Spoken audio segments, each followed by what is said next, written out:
नमस्कार बच्चों। कैसे हैं आप सब? बढ़िया। Very nice. चलिए, आपके गद्य भाग के अंतर्गत आज हम करते हैं पाठ 4। और देखिए, इसका शीर्षक कितना अच्छा है। तुम कब जाओगे अतिथि। शरद जोशी ने लिखा है इस कहानी को। और आपको पता है, ये एक व्यंग्यात्मक कहानी है, अर्थात व्यंग किया गया है इसमें। होता क्या है, जब हम किसी में के घर में बिना बुलाए चले जाते हैं तो हम अतिथि न बनकर उस पर बोझ बन जाते हैं।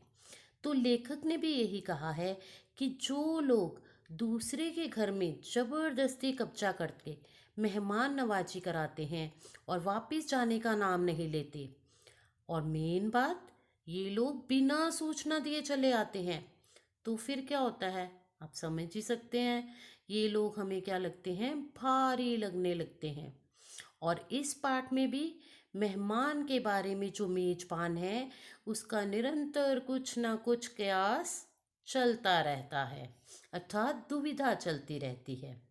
तो ये जो पाठ है, इसमें अतिथि का ज़्यादा दिनों तक रहना परेशानियों का कारण बन जाता है।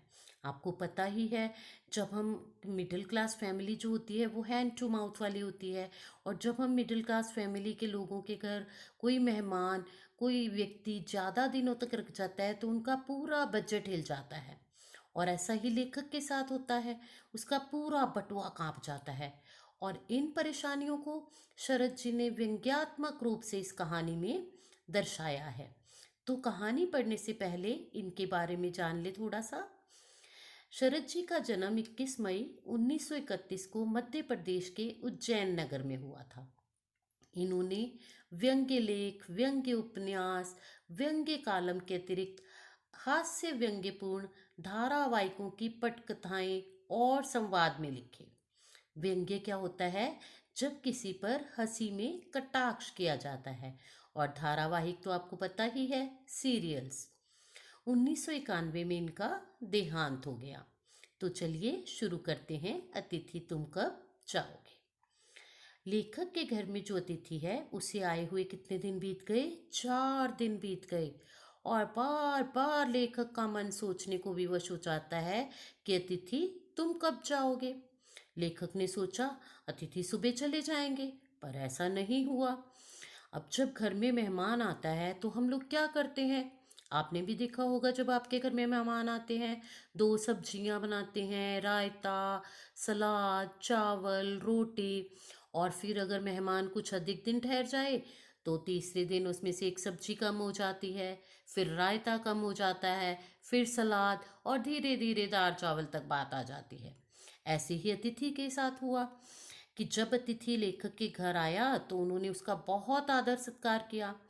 भोजन को डिनर में बदल दिया गया, हाथ जोड़कर प्रणाम किया गया, डिफरेंट डिफरेंट टाइप्स की खाना बनाया गया, सब्जियां बनाई गई, सिनेमा दिखाया गया, अर्थात मेहमान नवाजी में कोई कमी नहीं रखी गई, ये सोचकर कि सुबह होते ही अतिथि चले जाएंगे। पर ऐसा नहीं हुआ। अतिथि तो उनके घर में टिक गया। और जो लेखक है वो ये सोच रहा है कि अतिथि, कम से कम तुम्हें इतना ख्याल तो रखना चाहिए था कि तुम यहाँ पर मेहमान के रूप में आए हो, अर्थात मेहमान तो कुछ दिनों के लिए ही आता है और अब तुम्हें यहाँ से चला जाना चाहिए। तो लेखक नई नई चीजें अपने मन में बार बार सोचता जा रहा है।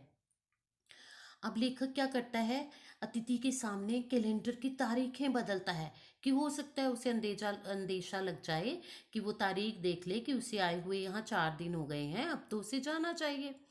और अतिथि वो तो बैठा हुआ सिगरेट का धुआं उछाल रहा है। अब लेखक के मन में कश्मकश चल रही है। होता क्या है, तीसरे दिन जब लेखक उम्मीद करता है कि अतिथि लौट जाएंगे, और अतिथि क्या कहते हैं कि मैंने तो कपड़े लॉन्ड्री में धुलने के लिए देने हैं, धोबी के यहाँ धुलने देने हैं। अब तो लेखक का हृदय कांप उठता है। वो कहता है इसका अर्थ अतिथि अभी इतनी जल्दी नहीं जाने वाला। और यही सुनकर उसकी पत्नी की भी आंखें बड़ी हो जाती हैं, अर्थात ये अभी और दिन रुकेगा। अब तो वो सोचकर परेशान हो जाते हैं, और देखिए कपड़े धुलकर भी आ गए और अतिथि फिर भी नहीं गए। चौथा दिन भी निकल गया इसी प्रकार से। अब लेखक और उसकी पत्नी जो है परेशान उठे। अब लेखक के और अतिथि के बीच जो सौहार्द था, जो अपनापन था, वो खत्म हो चुका था। अर्थात वो बातें भी कितनी करते, सभी टॉपिक पर, जैसे परिवार पर, बच्चे, नौकरी, फिल्म, राजनीति, रिश्तेदारी, तबादले, परिवार नियोजन, सभी टॉपिक्स पर बातें कर ली। अब कितनी बातें करें, वो भी खत्म हो गई। अब दोनों एक ही कमरे में बैठे हैं, एक चुपचाप बैठा है और एक दिखावे के लिए कागज की किताब के पन्ने पलट रहा है। अब अंत में क्या हुआ, बोरियत महसूस होने लगी। बार बार लेखक के मन में प्रश्न उठने लगा, अतिथि तुम कब जाओगे। और कहता है, अगर मेरा बस चलता तो मैं तुम्हें ऐसा ना हो कि मैं तुम्हें गेट आउट कह दूं। अब जो लेखक का स्वीट होम था वो उसको स्वीट होम नहीं लग रहा था। लेखक मन में सोचता है कि निश्चित तौर पर हम लोग क्या कहते हैं, अतिथि देवो भव, कि अतिथि देवता के समान होता है। लेकिन लेखक क्या कहता है कि देवता और अतिथि में अंतर होता है। देवता तो कहता दर्शन देकर लौट जाते हैं, इसी में उनका देवत्व है। लेकिन अतिथि, तुम भी तो अपना देवत्व पहचानो, तुम्हें आए भी तो यहाँ पर 5 दिन हो गए हैं, अब तुम्हें भी तो लौट जाना चाहिए।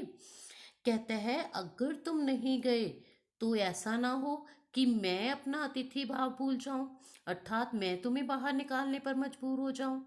तो बच्चों, इस कहानी से हमें शिक्षा मिलती है कि कहीं भी किसी के घर भी बिना बुलाए नहीं जाना चाहिए। आशा आपको करती हूँ आपको कहानी अच्छी लगी होगी। इसका पठन कीजिए और प्रश्नोत्तर अपनी उत्तर पुस्तिका में लिखिए। धन्यवाद।